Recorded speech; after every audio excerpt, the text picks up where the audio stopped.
What can make you blubber just from chopping it, but might also actually help prevent heart disease? What has been making humans weep for 5,000 years, but still manages to surprise us by having varieties that get larger than softballs, or in some cases store longer than some relationships? We're talking about the absolutely wild world of onions. There are not one or two, but three completely different ways to start growing these tear-inducing treasures, each with their own advantages. Plus, we're going to settle once and for all whether shallots are actually onions or just pretending to be part of the family. Welcome back to Almost 2 Acres. Whether you're a complete newbie who thinks all onions are the same, or you've been growing for years and want to up your onion game, I guarantee you're going to learn something that'll make you the most interesting person at your next garden club meeting. Grab those tissues. Here we go. But first, remember to smash that like button, subscribe if you haven't already, and ring the notification bell so you don't miss any of my gardening videos here on Almost 2 Acres. All right, let's start at the very beginning. When it comes to growing onions, you've got 3 roads you can take, and this choice is going to determine everything about your onion growing experience. First up, we have seeds. If you want to get really nerdy about onions, and I mean really nerdy, like me, seeds are your gateway drug. We're talking access to varieties like Elsa Craig, which can grow to absolutely massive sizes, or Copra, which stores so well it's highly regarded among onion growers. The catch? You're looking at starting these indoors in late winter or early spring. I usually start mine about 10 to 12 weeks before my last frost date, which in Minnesota is at the end of January. You'll sow them in seed starting mix, and here's a little tip I learned the hard way. Plant quite a few of them in a garden flat. You will need to transplant them later, and this will make it easier when they're far apart. If you're more of a let's keep this simple person, onion sets are calling your name. These are those little baby onions you see at every garden center in spring. You literally just stick them in the ground in late April or early May. Boom, done. The success rate is fantastic, which is why I always recommend sets to beginners. But here's the thing. You're limited to whatever varieties the garden center decided to carry. Usually that's just yellow, white, and red storage onions. Then we have transplants. You get professionally grown seedlings, a bit more variety than sets, and you can plant them in early May. When you get them home, give the roots a trim to about ½ an inch, cut the tops back to 4 inches, and plant them about 2 inches deep. No matter which path you choose, there are some non-negotiables for growing great onions. Onions are sun worshipers. They want full sun and well-drained soil. And here's something that surprised me when I first started growing. Their root systems are surprisingly shallow and limited. This means they're completely dependent on you for their nutrition and water. Soil pH should be between 6.0 and 7.0, and this is where I get really serious about soil prep.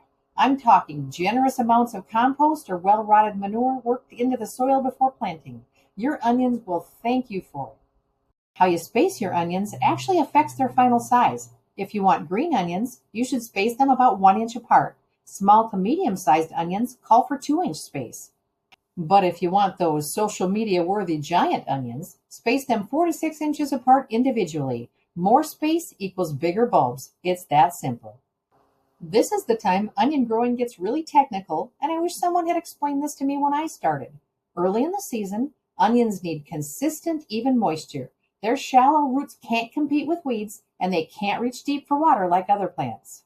But listen close here. Once those bulbs start swelling in midsummer, you need to stop watering. Continued watering after this point will encourage your onions to rot in storage. Learn through listening to the person who has messed up onion growing so many times. The harvest timing is actually pretty straightforward. Wait until about half the tops have fallen over and dried. Then you can lift them with a spading fork. But here's where lots of people mess up, the curing process. This isn't just let them dry out. This is preservation science at work. What you're doing is promoting natural dormancy and creating that papery protective wrapper. You're also sealing the neck, which is where moisture and bacteria want to sneak in. In hot and dry climates, you can cure them right in the field for a few days, then move them to a covered, well-ventilated area. But if you're in a humid climate, you may want to bring in an artificial air dryer for a few days. This process takes 14 to 20 days, and it's absolutely necessary if you want your onions to last in storage. Now let's talk about the fun stuff, actually using those onions. Onions are definitely not created equal. There are 6 types of onions for you to choose from: yellow, white, red, sweet, green, and shallots. Yellow onions are the workhorses that make up about 85% of the U.S. crop, and there's a good reason for that. These are your all-purpose, reliable, when in doubt, use yellow onions. When you saute them, they develop a beautiful dark brown color and rich, tangy, sweet flavor that's the backbone of French onion soup. White onions have a clean, sharp flavor and a satisfying crunch that make them perfect for Mexican and Latin American dishes. Think salsas, salads, white sauces, anywhere you want onion flavor without the heaviness. Red onions are where beauty meets mildness. They're slightly sweet, gorgeous in color, and perfect for raw applications. Salads, sandwiches, antipasto plates, they make stunning pickles too. Some people avoid cooking with them because they lose their color, but roasted red onions, absolute incredible sweetness. Then we have the sweet onions, Vidalia, Walla Walla, Elsa Craig. These are like the candy of the onion world. High sugar content, exceptionally mild, perfect for eating raw. But because of all that sugar and water content, they don't store well at all. Use them fresh or lose them. I get past this by freeze drying or dicing and putting them in the freezer.